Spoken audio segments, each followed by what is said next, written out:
ગીર સોમનાથના વેરાવળમાં ધોધમાર વરસાદના પગલે જળબંબાકાર સ્થિતિ સર્જાઈ છે। ગાંધીચોક સ્વિમિંગ પુલ બનતા વેપારીઓ કફોડી હાલતમાં મુકાયા છે અને ગંદા પાણીમાં બાળકો નાહવા નજરે પડ્યા છે। ગીર સોમનાથ જિલ્લાના મુખ્ય મથક વેરાવળમાં મેઘરાજાએ ધમાકેદાર બેટિંગ શરૂ કરી છે। ધોધમાર વરસાદને પગલે સમગ્ર વેરાવળ શહેરમાં જળબંબાકાર જેવી સ્થિતિ નિર્માણ પામી છે। નીચાણવાળા વિસ્તારોથી લઈ મુખ્ય માર્ગો પર ઘૂંટણસમાં પાણી ભરાઈ ગયા છે। આ મુશળધાર વરસાદની વચ્ચે સંદેશ ન્યૂઝની ટીમ દ્વારા વેરાવળના પૂરગ્રસ્ત વિસ્તારોમાં જઈને ગ્રાઉન્ડ ઝીરો રિપોર્ટ કરવામાં આવ્યો હતો, જેમાં તંત્રની પ્રી મોન્સૂન કામગીરીના ધજાગરા ઉડતા જોવા મળ્યા હતા। વેરાવળની આ વિકટ સ્થિતિ સર્જતા પાછળ માત્ર કુદરતી આફત જ નહીં, પરંતુ સ્થાનિક વહીવટીતંત્રની ધૂર બેદરકારી પણ એટલી જ જવાબદાર છે। વેરાવળ શહેરમાં ભારે વરસાદના પાણીના નિકાલની યોગ્ય વ્યવસ્થા જ નથી।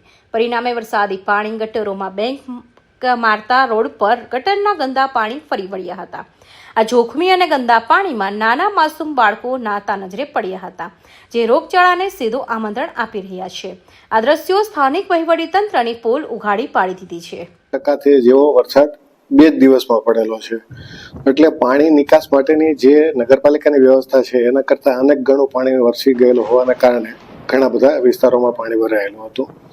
10 કરતાં વધારે જગ્યાએ પાણી ભરાયાની ફરિયાદ આવેલી હતી। ત્યાં તમામ જગ્યાએ ડીવોટરિંગ પંપ પણ મૂકવામાં આવેલા હતા। જેસીબી અને ટ્રેક્ટરથી જે આપણી વરસાદી પાણીની ગટર છે એ પણ ખુલ્લી કરવામાં આવેલી હતી।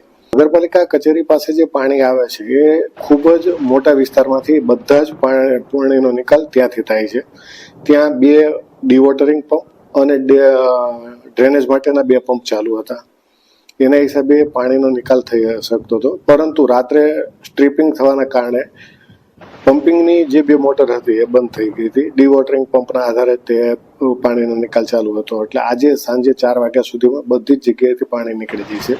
ભારે વરસાદના કારણે વેરાવળનો હૃદયસમો ગણાતો ગાંધીચોક વિસ્તાર અને તેની આસપાસની મુખ્ય બજારો સંપૂર્ણપણે બેટમાં ફેરવાઈ ગઈ છે।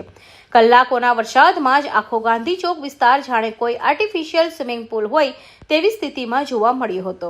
મુખ્ય રસ્તાઓ પર નદીઓ વહેતી હોય તેવા દ્રશ્યો સર્જાયા છે, જેને કારણે વાહન ચાલકોમાં ભારે મુશ્કેલીઓમાં મુકાયા છે અને કલાકો સુધી ટ્રાફિક જામની સ્થિતિ જોવા મળી રહી છે।